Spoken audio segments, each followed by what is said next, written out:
For decades, one car ruled American freight railroading, invisible, essential, and everywhere.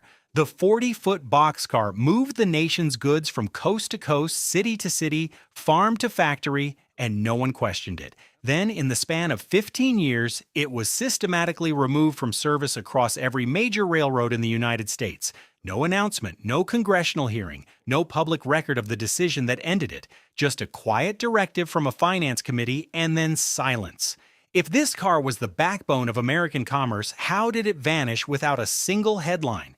The answer is buried in damage claims, insurance actuarial tables, and a safety scandal that the railroad industry spent 2 decades refusing to name out loud: music. The 40-foot boxcar entered American railroading in the 1890s as the universal answer to a universal problem: goods of every kind. Grain, machinery, furniture, dry goods, processed food needed to move inland, away from navigable rivers and coastal ports, across a continent that had no other infrastructure to receive them. The boxcar was the solution: enclosed, weather-resistant, and built to a standard dimension that allowed it to interchange between any railroad in the country regardless of ownership. The 40-foot wooden-framed and later steel-framed boxcar became the defining unit of American freight logistics. By 1920, more than 1.4 million boxcars were registered on the rolls of the American Railway Association. By 1945, that number had grown further still, and the 40-foot car had become so deeply embedded in the supply chain that every warehouse, every loading dock, and every grain elevator in the country had been built to receive it.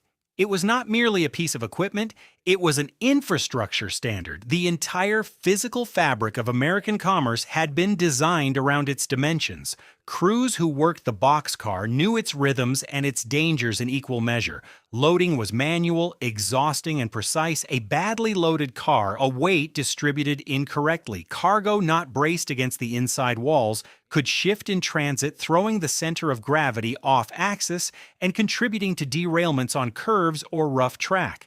Unloading was worse. Men working inside a dark steel box, pulling freight toward the door with hooks and hand trucks, sustained back injuries, crush injuries, and falls at rates that Union medical funds tracked in careful detail. Brotherhood of Railway Carmen records from the 1940s and 1950s, preserved at the Newberry Library in Chicago, document an injury rate inside the standard boxcar that was 3 times higher than on any open flat car or gondola. The car that kept the nation fed and clothed was also quietly disabling the men who filled and emptied it year after year, with no engineering modification and no regulatory response. Music.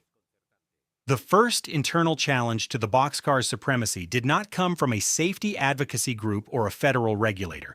It came from a claims department. In 1953, the Association of American Railroads completed an internal study of freight damage statistics compiled across its member railroads for the preceding decade.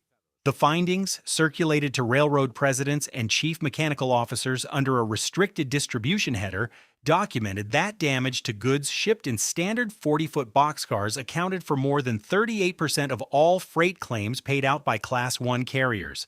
The number was not new. What was new was the comparison. Against it, the study placed damage rates for an emerging alternative: the enclosed trailer transported on a flat car already being tested on the New York Central and the Pennsylvania Railroad under the name piggyback service.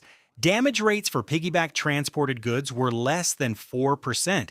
The arithmetic was simple. The mechanism was not. The boxcar's damage problem was structural. Goods loaded into a boxcar were subject to what railroad engineers called in-transit shock, the cumulative effect of slack action, which is the violent compression and extension of couplings that runs through a train as it accelerates, brakes, or crests a grade.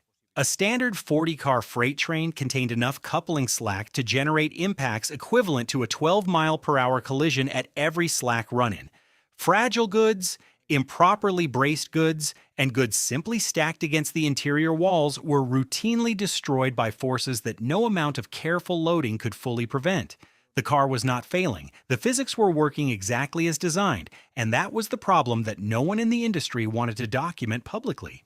Music, The engineer who came closest to naming the problem in print was Howard Fraser, a mechanical officer at the Chicago and Northwestern Railway, who published a technical paper in the February 1957 issue of Railway Mechanical Engineer under the title Lading Damage and the Standardized Boxcar, a Statistical Re.